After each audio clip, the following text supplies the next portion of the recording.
thinking of this more globally, the economy in your town, what's doing really well. So let's double down on those businesses. Let's plant a flag and say our town is known for these things. This is what makes us unique. We're proud of these things. What businesses are missing? So what are the things through our Facebook polls, through talking, doing surveys and finding out what's the town missing? I mean, every town needs certain great things. And then how can we, if we don't have it, how can we recruit, or what I like to say with R&D is rip and duplicate. Yeah. Do that research and development, but go to a town that's far enough away that you wouldn't compete with, study what's working, and then home grow those ideas with your local entrepreneurs or your local ecosystem, or recruit from the outside in. That is how you really start to reshape your economy and your town. And like, you can be the de facto economic force, but also be the investor with your capital, with your knowledge, with your know-how, to build a really sustainable, successful, portfolio, empire, whatever you want to call it. Hey everyone, welcome back to another episode of the Better Wealth Podcast. I'm very, very excited and very looking forward to this conversation I'm going to have with Jason Duff. I got connected with Jason when I was in Naples, Florida. We both spoke at a mastermind, and I'm going to let him share his story. But I was just blown away by the humility, the passion, the excitement that you had, Jason. Like, you love life, you care so deeply for people, and yet you are a ninja when it comes to business, and you think outside the box. And so this is really a no-brainer for you to come on the show and share your story. Just to tee you up, you have a lot of business experience, real estate experience. You go into cities or towns that are maybe not the most desirable, and you make them be like the place that everyone wants to go. I may have butchered that a little bit, but you just have such a belief in people and small business.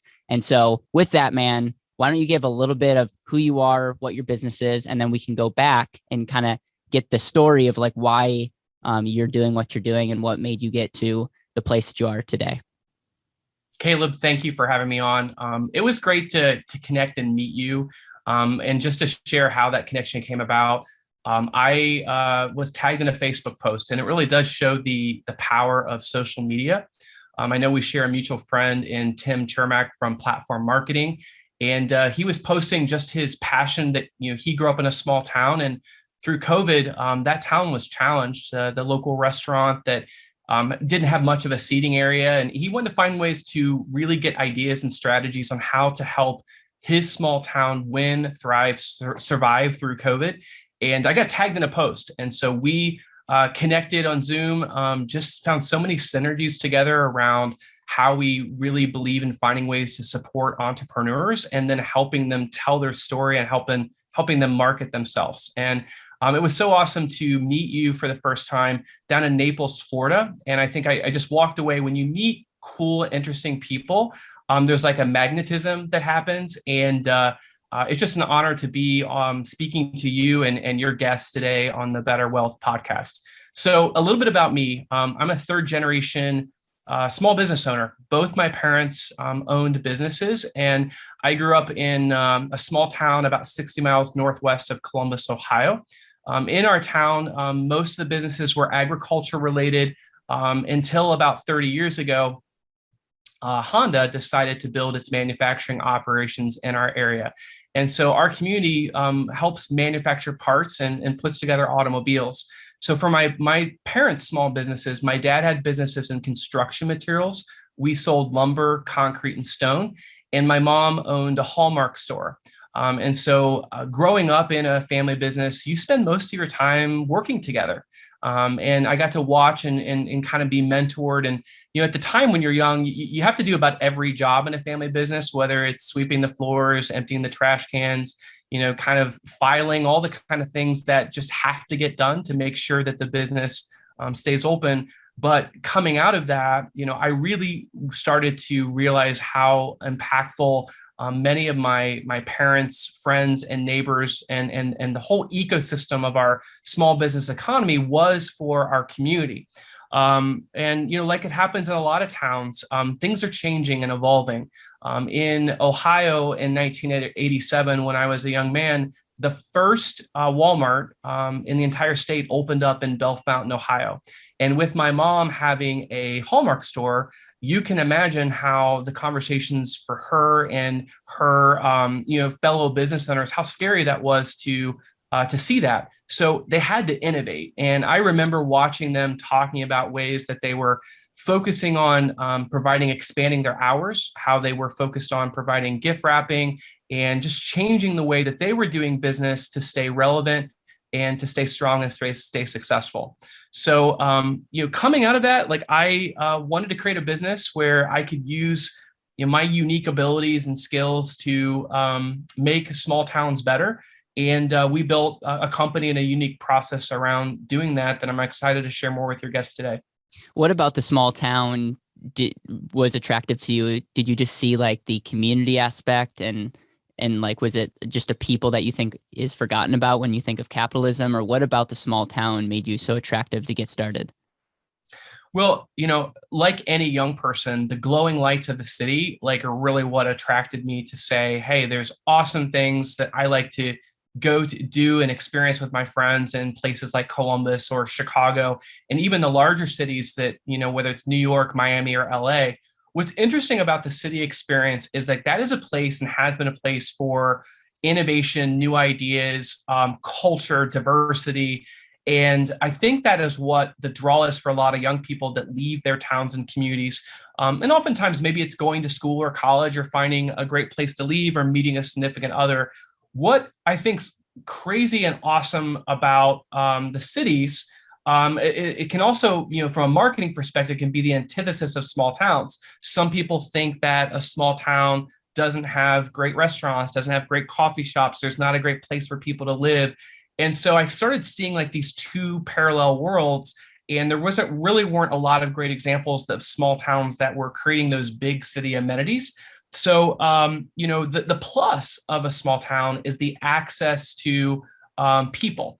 A lot of times you can go in to meet the mayor, and the mayor is the decision maker with, building codes, permits, rules. The other thing is the affordability of being able to buy property, real estate, start a business. Oftentimes your startup costs are a lot less. So I saw all those pluses for investing in small towns, rural communities. But then how do we bring the amenities and the perks that a lot of people go to the big cities? How do we translate that to a small town? So I started working in a town. While it's not my hometown, it was a town that I was familiar with growing up, and that's Bellefontaine, Ohio. And a lot of people pronounce it a lot of different ways. I've heard it pronounced Bellefontaine. When you're in Ohio, we have all these little towns and the locals know how to pronounce it. But if you're not from that area, we give you a pass because Russia is actually Rushi. Versailles is not Versailles. It's just funny. But Bellefontaine, Ohio, again, Logan County, our county is 46,000 people. The city is 13,000. I would say for many folks, it was deemed an underrated town. Even though it was the county seat, and 140 years ago, it was the center for industry because the railroad was a major employer and industry in the area. It just the last 20, 30 years struggled. 80% of the first floors of the town were vacant and empty. There were challenges with drugs. There were challenges with retaining, quality workers. But for someone that's entrepreneurial, and also, I've always admired Warren Buffett. And the thing I like about Warren Buffett is he's been the contrarian. So he kind of does the opposite of what everyone else does. And that's paid off for him as an investor. So whether you call me naive or brilliant, I started buying buildings in downtown Bellefontaine for $1. The buildings were cheap. The renovations and needs and problems with them were not. So significant hurdles to overcome. But part of building and surrounding yourself with a good team, I sought out people that understood design, right. how to properly renovate the building. I sought out people that understood construction, and we started working with one building and recruiting a business to that one building. That kind of became the beginning of everything of rebuilding the town. So when did you decide to get into this? What year was that? So about 2010, 2011. So in And 2010, were you thinking in your head, like, I'm going to go into Bellefontaine you and got it. okay. And like, I'm going to buy a building and I'm going to add value, bring people in. Did you think at that time that you were going to like take over the town? Or is it just one of these things where it's like, hey, instead of buying a real estate property that I'm going to have a single family rent for me, I'm just going to dabble in commercial? Like, how big of a vision did you have in 2010 as it relates to this is the path I'm going to take? I knew that we needed to do something to take back the town. And the vision was I love food, and I love one of the reasons why I travel to other towns and destinations is I love eating in their restaurants. Like I try to find the hole in the wall place that only the locals know about and try to order on the secret menu. I just think that is a big tourism experience, and you get to meet and hear the stories and the heartbeat of what makes that local restaurant establishment special. And for us, like it was recruiting, the town was missing a place for people to convene. There wasn't a reason to come downtown. And I met an operator that made really incredible pizzas, that had a pizza restaurant that people would drive more than an hour to come eat and order the pizzas. And just would pop in as a customer. And I begged that owner, I said, would you ever consider expanding your locations to other towns? And he was very real and honest with me, like working behind the oven, like saying, I appreciate you asking. That's very nice, but like, no. And I went back, a few weeks later, again, just said, hey, I just bought this building. It's got these beautiful tin ceilings. It's right across from the county courthouse. There's 14,000 cars a day. Like, would you please just come like on a Sunday, an afternoon, let's go look at it. And he quickly said no. Well, one of my mentors taught me that no is just a delayed version of yes. You just have to keep asking the question other ways. So, I went back again, and this time I came prepared. I had pictures. I had, some information about like what renovation costs would be. And he kind of laughed. He said, you're back again. And I had my portfolio all ready to show him. It just happened that when I was there, I was stopping at tables in his restaurant and talking to people. And he's like, how do you know so many people in my restaurant today? And I said, because they're all driving 45 minutes from Bellefontaine, because we are a restaurant desert, to eat in your establishment.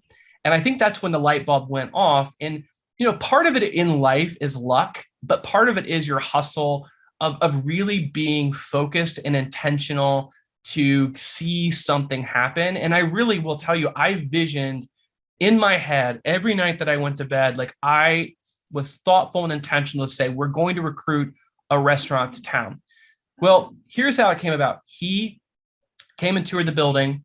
We partnered up. We got a loan. We built this pizza restaurant. And you can imagine when we announced new restaurant coming to downtown Bellefontaine, and that hit the newspaper, it hit the radio station, it was on social media. Then the hate started coming in. So like, oh my gosh, downtown Bellefontaine, there's no parking. No one would want to go downtown. It's not safe. Parts of the building are falling into the street. And then the other haters came about saying, this kid thinks that he knows what needs to be downtown. There's already 13 other pizza places in the city. What a dumb idea.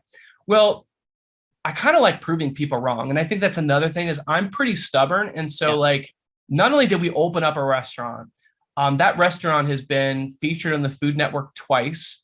It has consistently, our owner now, Brittany Saxton, she is a 5-time world pizza champion.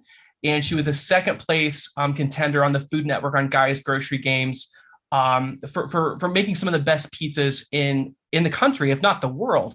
And my whole point with that is like the other secret sauce is the original owner had a mentee that worked with him in the business. She was a dishwasher, a line cook, a pizza chef, an assistant manager. Today, she is the owner of 600 downtown, 33 years old, mom of 3 kids, and a rock star force in our town. And I take a lot of pride, like we, working together, we found a building, we recruited a business, we doubled down on that business, and now it's an anchor destination and a very profitable, sustainable business in downtown Bellefontaine.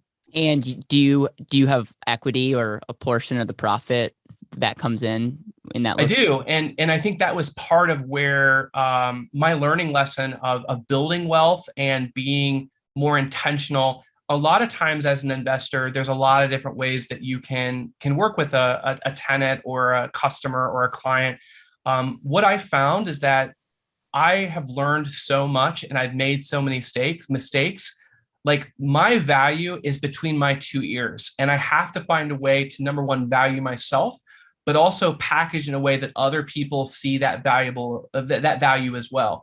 And so for me, instead of just being the landlord or a private money lender, so that's another thing. So you rent the building, you provide small loans to operators to start up and build their business, but also being a partner with them. Yep. And when you form a partnership, a lot of the statistics are actually really against us in partnerships. Most partnerships fail.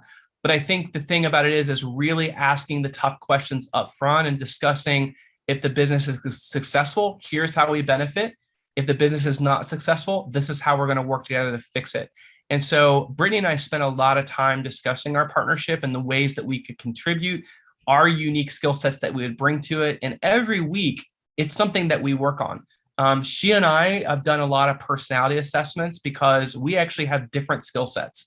Her love language is very different from mine when it comes to the way we communicate. And luckily we know that about each other and we know what each other's strengths and weaknesses are, but together we are a force. And, every week we meet for about 2 hours just discussing ideas, goals, operational things that we can be working on and doing and contributing. We're there to celebrate the highest highs, but I'm also a 911 plan. So in the event, and especially during COVID, with most of my businesses, I have operational experience where I'm trained to make pizzas. I'm trained to serve. I'm trained to clean toilets. There is not a single job that I cannot do or unwilling to do. But having that operational experience as an investor makes what I do and what we do at Small Nation very different, because being in the trenches, we know the importance of selecting the right point of sale system. Yeah. We know the importance of measuring every ingredient in our kitchen, because food cost is one of the most important things to dial in on. And so I think the big learning lesson is like having a little bit of courage to be bold, to make a bold move, partnering up with people that have gifts and skill sets that complement yours, and then finding ways to grow and expand the people that you want to work with them more deeply. I love that, man. And there's so many questions I have. Real quick, when it comes to personality tests, I'm a geek when it comes to all of that. Can you give me your quick overview of what your personality is and some of the tests that you guys have taken? Well, the one that's probably most common that a lot of folks do in high school or college is Myers-Briggs. And I think that's a very general assessment in terms of personality. So I'm an ENTJ, which is basically a commander. So I have a very, I'm good at pulling people's thoughts together and then saying, well, with that feedback, we're going to take this direction. And then we go that way. One of the newer ones, I've done DISC, I've done Colby. One of the newer ones that I really like is something called Strengths Finder. Are you familiar with that one? I've taken them all. So, that's and there's a book, there's now Strengths Finders 2.0. And then another one that we just did as a team is something called Working Genius. That probably has also become one of my favorites. So what's great about that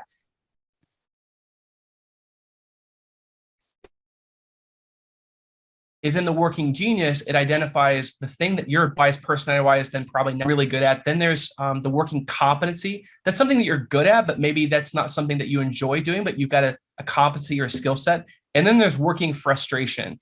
So I'm an idea guy. And what we found in our team, there was one team member, God love her, we were talking about it the other day. She's like, in meetings, I get really frustrated with you because my gift, my working frustration is your working genius. And like, you keep coming up with all these ideas and I just want a list of the things that we need to do, but don't be sharing or asking me about what idea I have on this.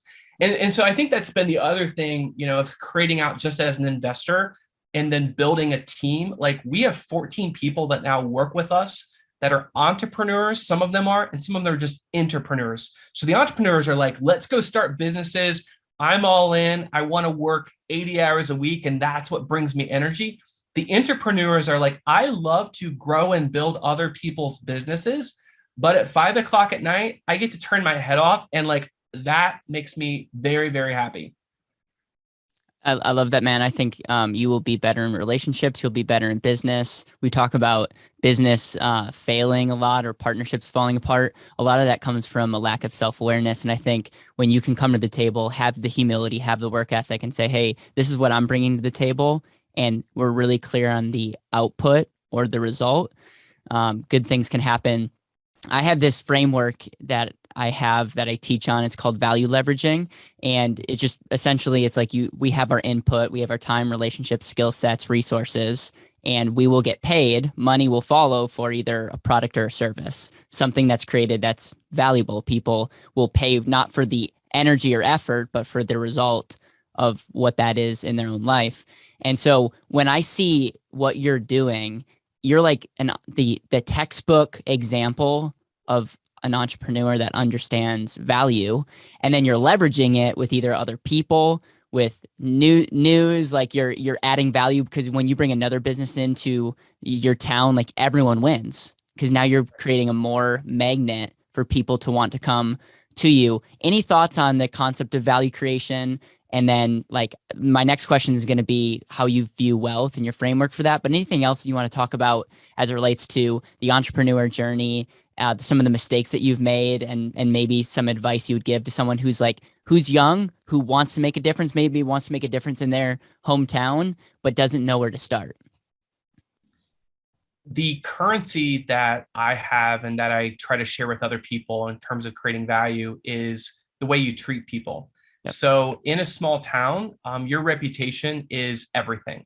Yep. And so having the way you communicate, the way you treat people, no matter how successful I am, like being able to remind myself that life gives you humbling moments. And I'm always trying to be a sponge and learn and grow from other people, hear their perspectives, hear their journey, their lessons. And so I would definitely say the advice I would have to someone just getting started is like, know that your currency is your word, your reputation, and then be authentic. I think probably the mistake, like kind of like starting out, feeling like I had to, be bigger than who I am. And like, some of that I think is good to have mentors or aspirations and dreams. Like I want to be this version of this celebrity or this, athlete or whoever you look up to. But I think as I get older, just being the authentic version of myself, people pick up on that and they feel it. And even if you are a little quirky, a funny, whatever your weird is, like at some point in life, you just need to embrace it and actually even double down on that. And I love like the hero's journey kind of stuff. Like, for Superman to become Superman, like you had to face the kryptonite. Like, and I think that I've always kind of felt in the entrepreneurial circle or the investor community, when people say like, where are you from or where are you working? And for the longest time, when I said Bellefontaine, Ohio, they're like, Bella, where? Like, and again, like, I think now, like, it's actually a badge of honor and a point of pride. Like, no, like I have built one of Ohio's most successful downtowns. And in fact, our branding and what we're Ohio's most lovable downtown. Well, what does it mean to like be lovable? What's the way you treat people? It's the energy, the attitude, the experience when you're here, eating in our restaurants, visiting with our merchants, staying in our Airbnbs. Like we want to create that experiment that you don't want to leave here, that you want to come back. And not only is it now an experiment, it's playing out. And so the value creation of building that is finding other people that resonate with those values, subscribe to that vision, and then they, within their gifts, whether it's candle making, whether it's axe throwing, whether it's wedding and event planning, like all of the entrepreneurs are aligned around that vision to create those experiences for their customers and their clients. And they're willing to charge, and sometimes charge a premium rate, because no one else can create that level of an experience. Yep. Yep. And before we jump into the wealth framework, when you shared your story in Naples, my wife was just leaning forward and her just eyes were getting bigger and bigger because she's a foodie, and like everything that you would talk about, the businesses that you went into and in partnership with, and it was just amazing. And she's like, you're literally what she wants to be when she grows up, kind of deal. And so before we get into the wealth framework and questions around money, what happened after you got the pizza, you know, shop? I'm undervaluing the whole that deal, but like what was the next step, and can you take us on the mini journey from there that took Bellefontaine to be like the most lovable town in downtown? Yeah, thank you. No, so when you think of pizza in the food realm, what complements pizza? Ice cream, Okay. right? Yeah. She would agree with that. Yeah. Would you agree with that? So I judge a town on the quality of its ice cream, and also the quality of its pizza. And so if you can marry those two concepts, and we had an empty building that we acquired right next to the pizzeria, and I said, who in all of Ohio does the best ice cream? And we have a local custard franchise called Witt's Frozen Custard that started in Granville, Ohio, another small town. Again, the Whitman family curated this amazing product. They created a unique process to make it, and are now franchising this to other towns and communities around the country. Well, they saw, and part of the recruitment, they saw how successful the pizza place was. And when they toured the building, it was kind of curating the right businesses that complement. So now that the custard place is there, we also then have spaces around the busy restaurant, the busy custard shop. And I remember as a kid taking road trips, and we would go from Ohio and down to Florida or out to Arizona. And on the highways, we would stop at Cracker Barrel for breakfast. And when you go into a Cracker Barrel, and most of them are always busy, right? They have a gift shop. So the gift shop, while you're waiting in line to get into breakfast, they have a shop for people to buy and spend things. And that is very intentional. And I will share with you in the placemaking activities that we're doing in Bellefontaine, when you have really busy restaurants, we're clustering specialty retail stores, antique malls, boutiques, home decor, all of those kinds of experiences around the busy restaurants. And we're encouraging a lot of those operators to expand their hours with incentives on evenings and weekends. And so when the restaurants are really busy, when they go on wait, it's kind of like an air traffic control pattern of people are walking around, and many of those folks are walking into shops and spending tens to 20s to hundreds of dollars in stuff. And that supports the whole ecosystem. And then when you get to shops, then the deeper thing is how do we give and create things for people to do? So have you been axe throwing before? I have, yes. I made fun of it. I'm like, who would want to go axe throwing? And then one of my buddies said, hey, we're going to hang out one night. And I bought tickets for going to this axe throwing lounge. In fact, I did it in Austin, Texas. And this is probably like when it was completely a brand new thing 8 or 9 years ago. And what happens in Austin, Texas takes like 3 years to hit Chicago. What happens in Chicago takes 3 years to hit Columbus. So what you can do is like get the cool ideas that are happening in the big cities, deduce those concepts down, and then open them up in those smaller markets. And you're like the king. And I've got to give credit. We met this couple that opened up an axe throwing lounge in Ann Arbor, Michigan was their first location. Second location is Findlay, Ohio. They came and took the Bellefontaine tour experience, ate the pizza in the gourmet pizza restaurant, grabbed a custard, went down to the #1 craft beer bar in Ohio, Brew Fountain. And they're like, they live in Ann Arbor, which is an awesome college town. And they're like, we can't believe that this is real. We can't believe that all of these things exist in a town of 13,000 people. And then their next comment was to me, we want to open up an axe throwing lounge in Bellefontaine, Ohio. And I couldn't be more pleased and proud. Like, they have done the heavy lifting, the work, the marketing. They built one of the nicest axe throwing venues in all of Ohio in our town. Now, I want you to think about this from a business standpoint. When you operate really awesome restaurants in the downtown, you have great places to grab beer, great places to grab dessert. If they have 6 axe throwing lounges that hold 10 people, and every hour that's changing, that's 60 people an hour on Thursday, Friday, Saturday, Sunday. I was just doing some math that if each one of those people spend 15, 20, $30 out eating and dining, that translates to millions of dollars a year in contribution, potentially of new people that are shopping, eating, experiencing, seeing Bellefontaine. And so not only is it great to have them in the ecosystem as a tenant, not only are they enhancing the property, improving, growing their wealth, their empire, their business enterprises, but it's helping everyone else. And so I think thinking of this more globally, of the economy in your town, what's doing really well. So let's double down on those businesses. Let's plant a flag and say our town is known for these things. This is what makes us unique. We're proud of these things. What businesses are missing? So what are the things through our Facebook polls, through talking, doing surveys and finding out what's the town missing? I mean, every town needs certain great things. And then how can we, if we don't have it, how can we recruit, or what I like to say with R&D is rip and duplicate.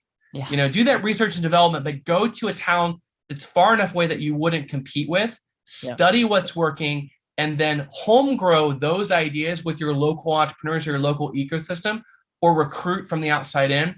That is how you really start to reshape your economy and your town. And like, you can be the de facto economic force, but also be the investor with your capital, with your knowledge, with your know-how, to build a really sustainable, successful, portfolio, empire, whatever you want to call it.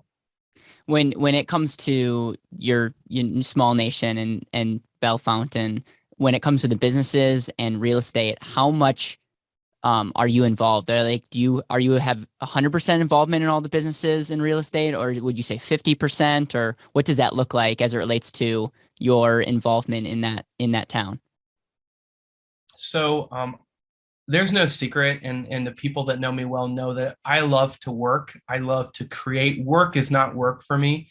But I get up every day with the idea of what processes can I tweak, fix, improve, and then what lives can I touch to make a positive impact. And I look at money and energy as the same thing. So money to me is a tool. It is a tool to spread influence, to have impact, to invest and build things. And I think that my involvement can be as deep as someone needs and wants. So I will give 110% and more to someone if they will take that advice and then take action. Yep. I find that there are people that are wired, and it's okay.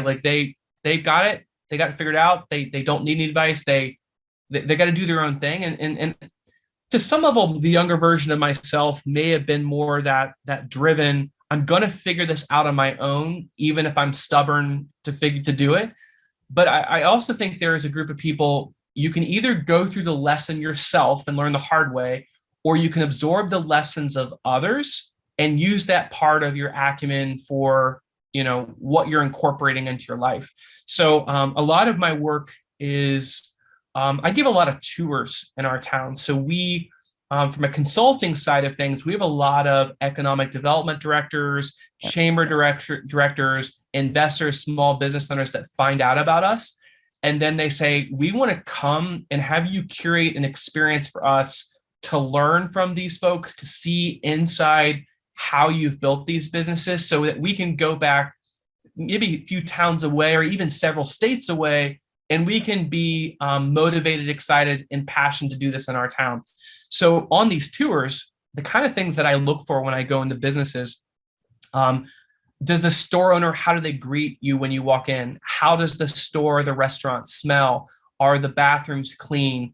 Are they offering a special? How does their signage look? Is their inventory being refreshed? And so we kind of help them with quality control, and in coaching and mentorship, if something is a little off or an employee is having a bad day, being able to be a coach to teach them, where they can improve and grow from. And I'm the same way too. One of the things that every time that someone comes or does business with us, one of the first questions that I'll ask is, do you have any feedback for me? Anything that we can do, or any blind spots, or any things that you can see that we could be better. And I think that continuous improvement philosophy is another competitive advantage that we're very fast, very nimble, quick to pivot. And I think in COVID, imagine owning and operating a downtown that has 5 hair salons, Yeah. 3 fitness facilities, 7 independently owned restaurants. And then when, COVID hit and everything got closed, I really felt that like, even though we felt we built this really sustainable, incredible, awesome community, systematically the government closed us all down. And it was a really a very surreal moment. And I think a lot of business owners are still working to come out of that, like really what happened. But what was amazing to me is how we pulled together to innovate, how we were creative, how we communicated and worked to keep our customers and our employees safe while staying open, and really arguing to our local leaders that part of the health of our community and our economy was our small businesses staying strong. And so that's something for me that I'm really passionate about and want to help other towns without a lot of government assistance and support be sustainable. So sustainable means we have to work with our customers, our clients to design something that they actually want to spend money on, and money that we can make a profit so that we can double down and invest even more in our towns and communities. I love that. So in other words, you may not have equity or ownership in every real estate or in every business, but you are 100% invested in the community, and such by everybody wins. And that's capitalism at its finest when everything is done well. We are able to enjoy a richer life today because of people, innovation, and collaboration. I also love what you talk about money and energy and it being a tool. I promise you guys, I didn't give him notes on what to say. It's just be attracted to people that get it, and you articulate that so well. You've been public about you not accepting a dime from the government, and not going for even like government grants. Maybe I'm wrong there, but like you've been really clear on that. Can you talk about how you got started? Because someone listening to this is like, okay, how in the world, like, did you have millions of dollars sitting in a bank? Did you like financing? How did that work? How did you get started? And obviously I'm assuming cash flow now is good because your real estate is cash flowing, your businesses are cash flowing, and everyone's winning. But how did you get started? I mean, that can be pretty intimidating when you're here, and it's quite impressive. So unfortunately, there's not a money tree. We had to be creative to get capital. I often share, growing up with my mom owning Hallmark stores, she did pay me in Beanie Babies. So I like to share that my Beanie Baby collection is maybe paying off today, but unfortunately, it's not doing so hot. So I had to find business models that banks would lend money. And while I was passionate about saving, restoring, and preserving historic buildings, banks oftentimes would look at those as money pits. And, I would ask bankers, well, what would you lend and provide me a loan on? And they would give me examples. And one of those examples was, well, what about like a self-storage facility? And I kind of looked back and said, well, you mean those little boring garages that are on the side of the road? We would lend you money on doing something like that. Well, I did that. I mean, I went and I was in a college town in Ada, Ohio, and I realized after I graduated school, like hearing my friends would have to get U-Hauls and then haul their stuff home hundreds of miles away, because in that college town, there was not any self-storage facilities. And I think part of it is Caleb, you've got to get your ears tuned to opportunity. 100%. Just because I like this or I want to do this, like, doesn't mean that the path can't get you there. So like for me, starting out in self-storage became kind of the rite of passage in real estate investment. And I made every mistake in self-storage. I didn't have software. I had a spreadsheet where I would type people's names in, their unit number. And when they would pay me, I'd take a red pen and cross it off. Well, I realized really quickly, people would lie and not pay me. And I had to track them down. And then I realized, I don't have software. So this is becoming an accounting nightmare. I think every small business owner has a rite of passage where you kind of look in the mirror and you realize what your strengths and your weaknesses are. But like for me, like I kept pivoting and innovating from that. And I also think I've done jobs. I have sold custom imprinted greeting cards. I have fit people with orthopedic shoes. I have sold and helped pour concrete driveways. I think there's a lot of willingness and skills, whether you get that side gig or that home-based business that you're testing out to learn key skills, whether it's selling, whether it's learning about an industry. And then, through this, I ended up falling in love with real estate. And real estate, as you know, is one of the best ways to build wealth because of the tax code, because of the ways that compounding works, the ways that appreciation and there's so many tools. One of the best ways is you can use leverage to acquire it. Banks will lend. I fell in love with the real estate industry. And for me, it was within the real estate industry, finding a niche. So being the contrarian, doing and investing in the tiniest little towns in Ohio.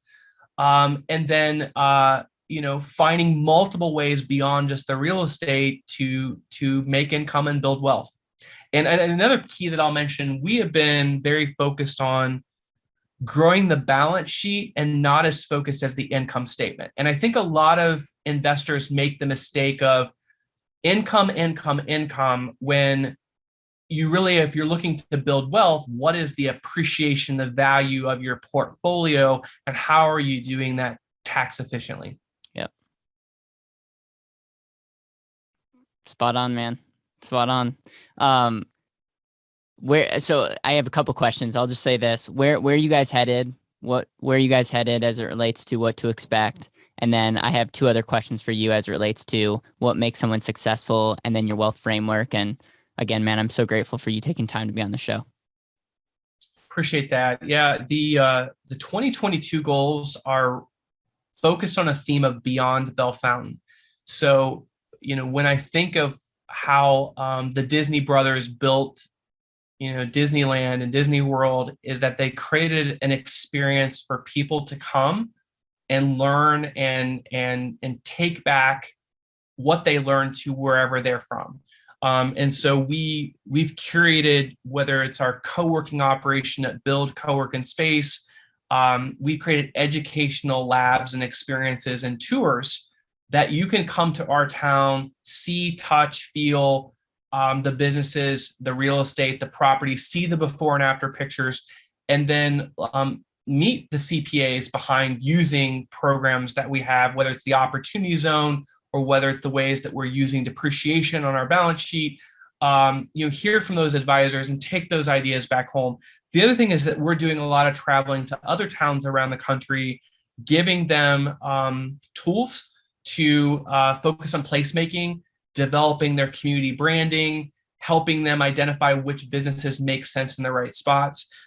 So kind of the big theme for us is taking, what we've learned doing this for 10, 15 years and helping as many other towns that are like us around the country.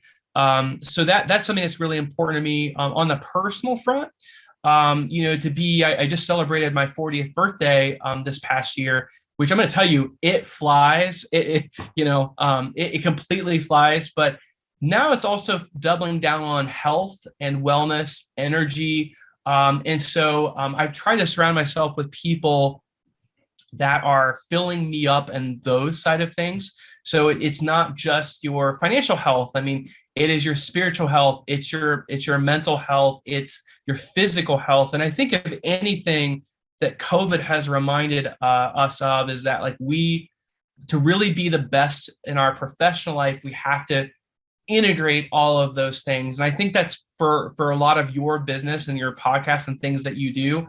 That's again why I was so excited to be a guest and just compliment you, is I think you're helping people understand how all those elements, those pieces of the puzzle fit together. Because why I love to work and I'm passionate about work, if that's all I do and I burn and sacrifice my health, I have nothing else to give.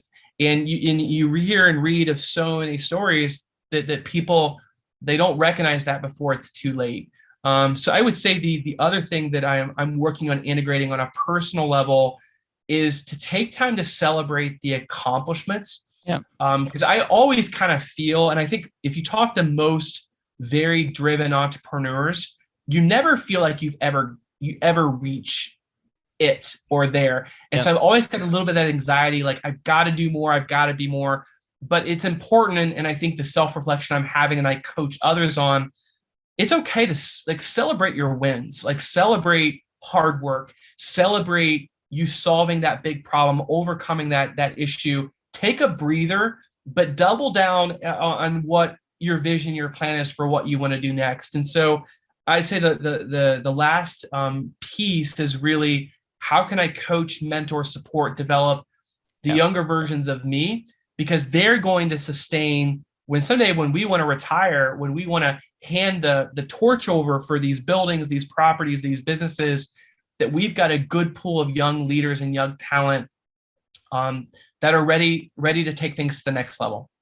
A couple things that you said there that I want to highlight. Wealth, it's not just about money in a bank account. We both know people that have money but are not living wealthy. And so wealthy is really a sum total of your time, your talents, your relationships, your health. There's so many other aspects. And for us, it really comes down to intentionally living. Is if you are able to say, I'm able to be intentional with every moment, you're a wealthy person. And so that is definitely the metric that we help try to wake people up to. And so I'm grateful for you saying that. The other story that comes to my mind is the starved baker, someone who's making bread for everybody else, doesn't feed themselves and ends up dying. And guess who they're not able to feed after they're gone? Everybody else. And so how many times do entrepreneurs starve themselves and quite frankly put them out of actually adding value? And so two examples that are just, I'm grateful that you highlighted. I'm going to throw in one more question. This just happens when people come to you, businesses, people, I know that you mentor quite a few people, and you love to encourage and share your insights. What is the most common piece of advice you give somebody? You said earlier, authenticity is key. It's clear that you have a passion and obsession. When small towns come, or when people come to get mentored or insight, do you give a similar advice, or what do you find yourself saying maybe more than once that we should like double click on or highlight to be like, there might be something there? So the amount of people and reach outs that I get for, hey, can I pick your brain? It is awesome. And again, I appreciate it, but I've had to be more discerning. Yeah. And there isn't a Facebook message, LinkedIn message, a tweet.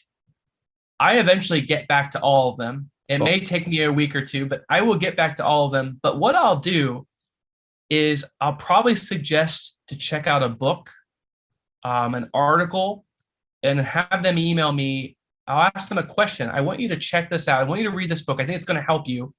But I'd like you to answer this question, and I'll share what that question is. Out of the people that I share that advice to, the pick your brain, I maybe get about 20% of people that actually will take action on the piece of advice that I share to help them. So one of the biggest differentiators, and I encourage your listeners to reach out to people that inspire you, that you think may be in a different league.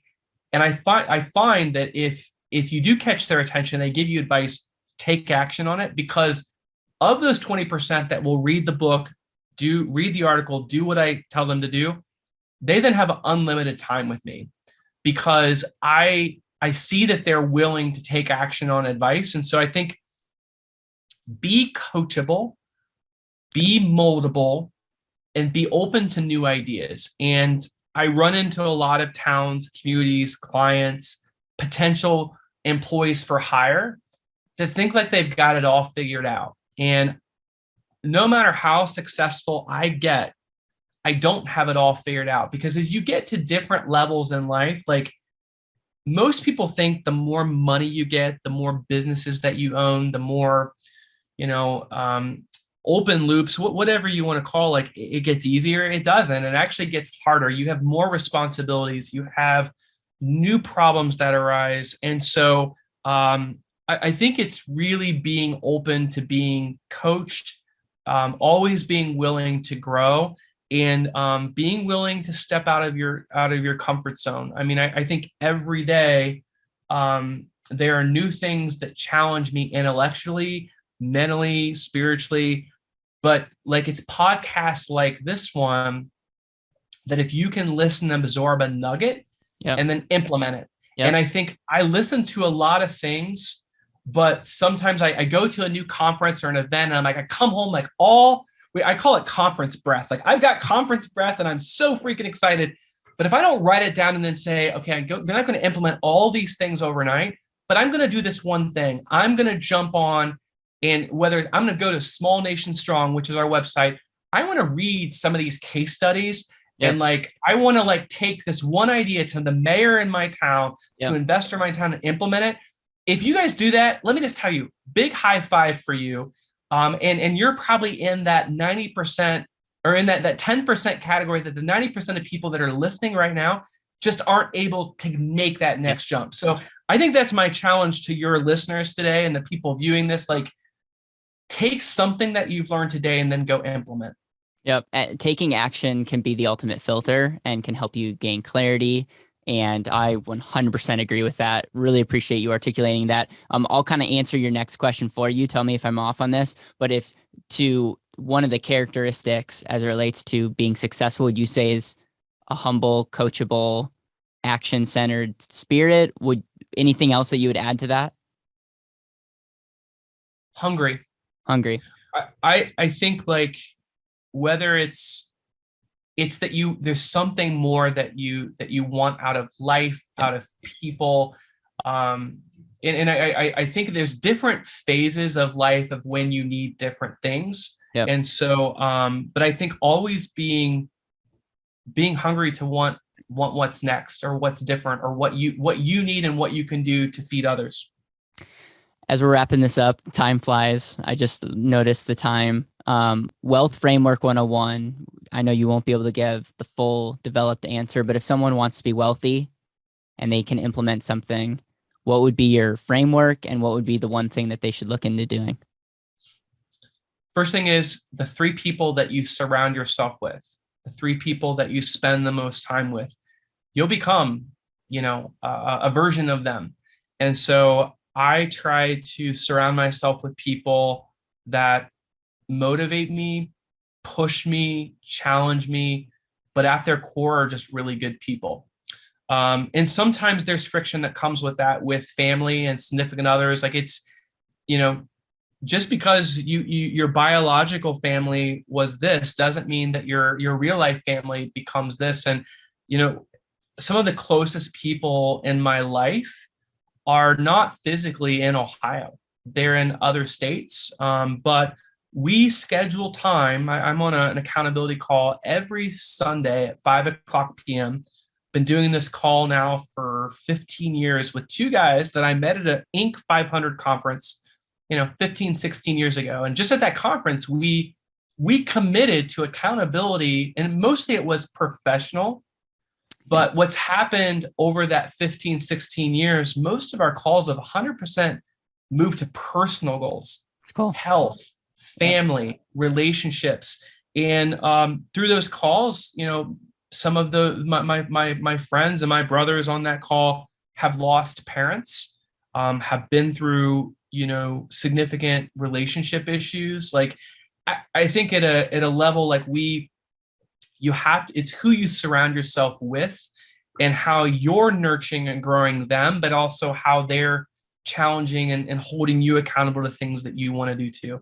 That to me, you can have all the tactical skills of selling and sales and marketing. You can be the best accountant, but until you get the framework of the people around you to challenge you, push you, build you up, and then also pick you up when you're not good. That's life. And I think that has been a key element to my personal, professional, and financial success. If this is your last day on earth and you couldn't give your closest friends and family any book, audio, talk that you've ever given, you just had one last conversation with them, what would you make sure to highlight in that conversation? I think that the word love, like the word love is demonstrated in a lot of different ways. Love can be service, love can be courage, love can be sacrifice. I think as I have lost mentors and family members who have inspired me, and being a part of that kind of end of life journey, um, the thing that kind of keeps coming up is just what we built and did together. And even sometimes, like I think that the best memories that I have are the hardest points in life when I felt like, oh, is this business, am I going to close? Like, and there's kind of rites of passage, whether it's the employee that steals from you, the business partnership that breaks up, the someone threatening to a lawsuit, like all of these things that when you're in the crisis of it, and you look back and how you overcame it and what you learned from it, it is that definition of love. And I think that the purpose of someone's job and their work and the way they contribute to their community is one of the highest sacrifices and one of the highest gifts that you can use in life. I appreciate the way that you communicate. I appreciate what you're doing just in this world. I appreciate the passion and the hunger that you have. Smallnationstrong.com. You got it. And I just want to encourage people to check out the website. I know that I'm speaking for you. Like, if you're someone who's an investor and wants to be involved, like, just continue to be in the world that Jason's in, because I know that there's going to be opportunities in the future. I know there's like good people create that collaboration, but especially if you're somebody that's like, I want to go check out what they have going on, or may be representing a small town of your own. I could not give a greater endorsement than to take the time, take the money investment, and really dive into what they're doing at Small Nation. Anything else that you want to say as it relates to how people can connect with the movement that you're building, and any final words? No, thank you for having me on today. And I'm just excited. Like, I think heading into this next year, that you turn on the news and you hear a lot of the negative, but like, there is so many opportunities with the changing patterns, landscapes, and there's a lot of excitement. And I think it's us helping people realize that their gifts and the ways they can plug into the ever evolving innovation that's happening in our world. But it is a pleasure. Thank you so much for having me today, and just wishing you the best in this upcoming year.